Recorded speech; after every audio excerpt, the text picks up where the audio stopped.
वह क्या था? यह कहानी का नाम लिखा है श्री हरिशंकर परसाई जी ने। सुबह उनकी मृत्यु हो गई। वह इतवार को छुट्टी के दिन मरे। बरसात है, पर वह खुले दिन मरे। सुबह मर गए, जिससे हमने 3-4 घंटों में उन्हें फूंक दिया। रात को मरते तो रत जगा होता, औरतों को ज्यादा विलाप करना पड़ता। हार्ट फेल से एकदम मर गए। किसी को उनकी सेवा करने की तकलीफ ना हुई।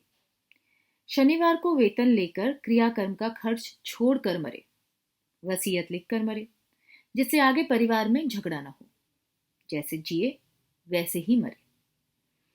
शाम को बरामदे में बैठा मैं उनके बारे में सोच रहा हूं। कितने ही बेसिलसिले बातें याद आती हैं। मेरे बरामदे से उनकी सीढ़ियां दिखती हैं। मैं उन्हें सीढ़ियों से चढ़ते उतरते देखता। बहुत हल्के पांव रखकर धीरे धीरे सीढ़ियां चढ़ते उतरते, इस तरह कि सीढ़ियों पर दबाव न पड़े, उन्हें धक्का न लगे, आहट नहीं करते। लगता जैसे अपने ही घर में चोरी करने घुस रहे हों। वह सीढ़ी से माफी सी मांगते थे। माफ करना, मुझे तुम्हारे ऊपर पांव रखना पड़ रहा है। मेरी मजबूरी है।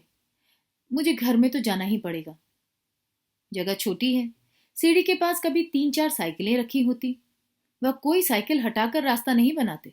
लहराते और लचीले होते साइकिलों के बीच से ऐसे निकल जाते कि किसी साइकिल को स्पर्श नहीं होता। मैं बरामदे में बैठा होता तो वो नमस्ते करते। आहिस्ता से एक हाथ ऊपर उठाते और बहुत धीरे से नमस्ते कहते। जब उनका हाथ नीचे गिर जाता तब मुझे सिर्फ तेज सुनाई पड़ता। वह पहली सीढ़ी पर पांव रखते, तब मुझे उनका हाथ गिरता दिखता और तेज सुनाई पड़ता। वह फुर्ती से गर्मजोशी के साथ दोनों हाथ जोड़कर पूरी नमस्ते नहीं कहते। उन्हें डर था मैं हड़बड़ाकर झटके के साथ साथ हाथ जोड़ूंगा। वो मुझे इस तकलीफ से बचाते थे। कभी मैं पहले जोर से नमस्ते कर लेता तो वो ठिठक जाते। क्षण भर स्थिति को समझते और आधा हाथ उठाकर तय करते हुए सीढ़ी पर पांव रख देते। कभी मेरे पास वो 2 मिनट बैठ जाते।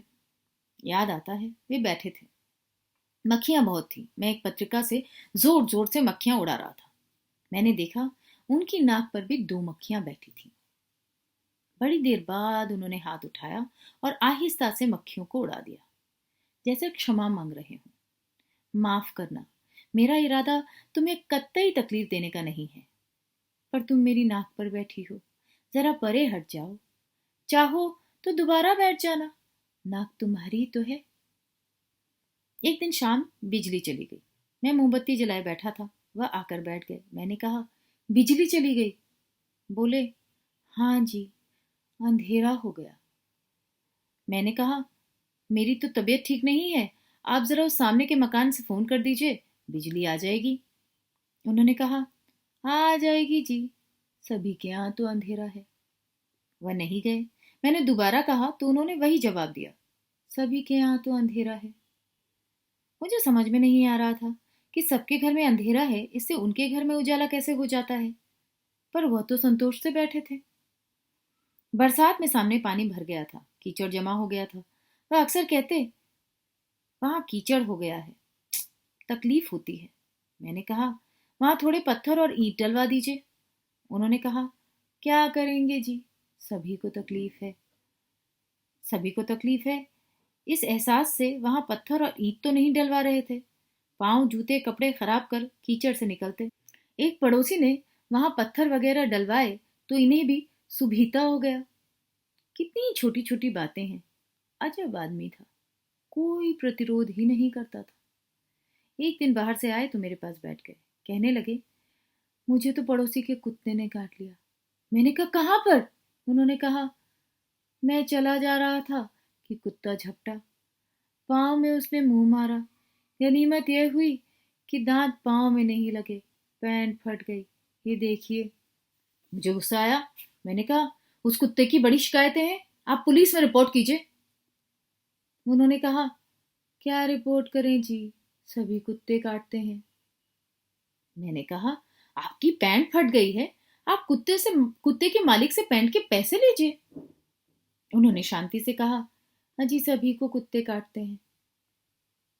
एक दिन उनकी लड़की शाम को बड़ी देर तक घर वापस नहीं लौटी। उनकी माँ परेशान थी, वे भी गंभीर थे। उनकी पत्नी बार बार उनसे कहती, जाओ तलाश करो, बहुत अंधेरा हो गया है, जमाना खराब लगा है। उन्होंने कहा, जमाना तो सभी के लिए खराब लगा है। थोड़ी देर बाद लड़की आ गई। मैं सोच रहा था अब वो उसे डांटेंगे। उन्होंने कहा, बेबी तू बहुत तंग करती है, और झट से जोड़ा, सभी बेटियां तंग करती हैं। बात खत्म। एक दिन मैंने कहा, सुना है सरकार महंगाई भत्ते की यह किस्त नहीं दे रही। उन्होंने कहा, हाँ जी, सभी को नहीं दे रही। मैंने कहा, आप लोग कुछ कर नहीं रहे। उन्होंने कहा, क्या करें जी, देने वाली तो सरकार है, हम तो लेने वाले हैं, जब सरकार देगी हम ले लेंगे। कुछ दिनों बाद हड़ताल की घोषणा हो गई। मैंने उनसे कहा, कल से आपके यहाँ हड़ताल है, आप तो कल काम पर नहीं जाएंगे। उन्होंने कहा, मैं तो काम पर जाऊंगा। मैंने कहा, क्यों, आप हड़ताल नहीं करेंगे? उनका जवाब था, सभी तो हड़ताल कर रहे हैं जी, मेरे नहीं करने से क्या बिगड़ता है। मैंने कहा, तो आप महंगाई भत्ता नहीं लेंगे? उन्होंने कहा, सबको मिलेगा तो मैं भी ले लूंगा। विचित्र आदमी थे, हर स्थिति में यूं बरका कर निकल जाते थे। तटस्थ भाव वह हर स्थिति में बनाए रखते थे। चुनाव हो रहे थे, मेरे पास उनके सिवा दो आदमी और बैठे थे। हम लोग पार्टियों के बारे में, उम्मीदवारों की बात कर रहे थे। उनके गुण दोषों की चर्चा हो रही थी। एक ने कहा, इस बार जनता पार्टी जरूर जीतेगी। दूसरे ने कहा, नहीं नहीं, कुछ भी हो, कांग्रेस के जीतने के आसार हैं। उन्होंने धीरे से कहा, देखिए जी, दो लड़ते हैं तो एक जीतता ही है। मैंने कहा, पर आपको कौन सी पार्टी पसंद है? उन्होंने कहा, अपने लिए तो दोनों ही अच्छी है। मैंने फिर पूछा, फिर भी आप किसे वोट देंगे? उन्होंने कहा, मैं तो वोट देने ही नहीं जाऊंगा, सभी तो वोट डालेंगे, मेरी क्या जरूरत है। मैंने कहा, यानी आपके लिए कोई भी सरकार हो? उन्होंने कहा, हाँ जी, सभी सरकारें एक सी होती हैं। कितनी ही बातें उनकी याद आती हैं, कैसे आदमी थे। आज सुबह मर गए। मरने से पहले उन्हें जरा देर होश आया। उन्होंने आंखें खोलकर चारों तरफ देखा और धीरे से बोले, सभी मरते हैं जी, और मर गए।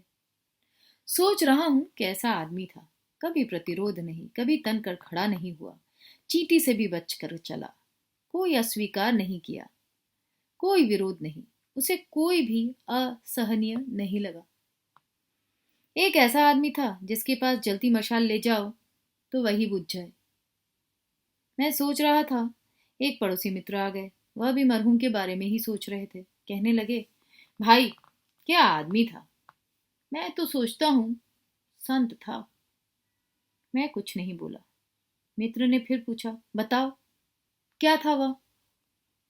मैं बोला नहीं, सोच रहा था। मित्र ने कहा, बोलो ना, क्या था वो? इसी समय मेरे पांव को किसी लिजलिजी चीज ने स्पर्श किया।